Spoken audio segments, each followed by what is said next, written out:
فلوس واكل كله تحت امر المعازيم في فرح عادل ابن المعلم ابو طارق صاحب اشهر محلات كشري في مصر، واللي كان واحد من امير الافراح في مصر الفتره دي. خلال الفرح رموا الفلوس على المعازيم، وبالنسبه للاكل فكان على اعلى مستوى، اصناف وانواع مش ممكن تتوفر بسهوله، وكله طبعا تحت اشراف مرات ابو طارق اللي ظهرت بفستان اسود غريب حبتين. ايه اللي حصل في فرح ابن ابو طارق؟ حماده هلال عمل ايه؟ العروسه قلبت الدنيا ازاي؟ كل ده واكتر هنعرفه مع بعض في الفيديو ده.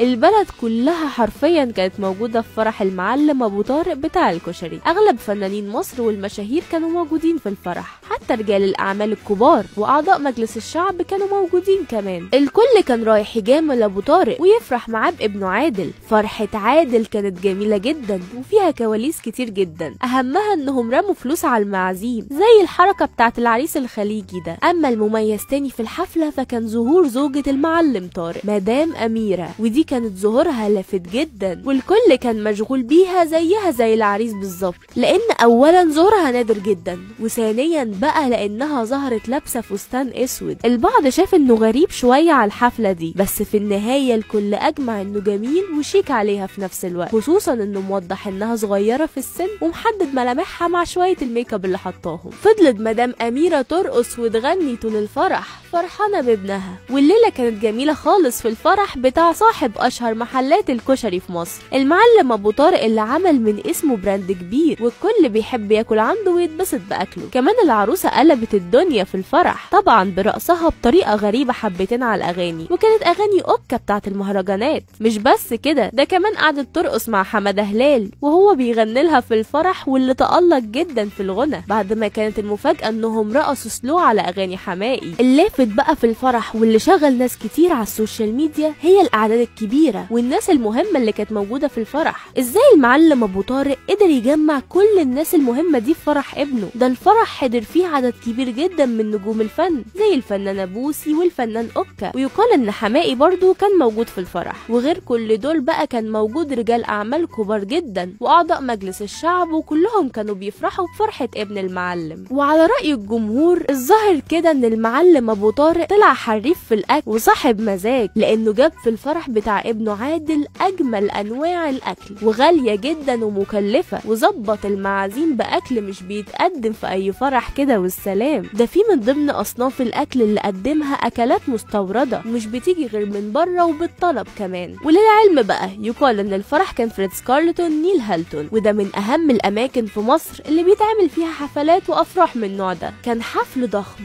بعدد من المعازيم الضخمه وخدمه فندقيه على اعلى مستوى. في النهايه بقى بطلب منكم تكتبوا كلمة تهنئة للمعلم طارق بتاع الكشري والأستاذ عادل ابنه وتهنوهم على الفرح الجميل ده.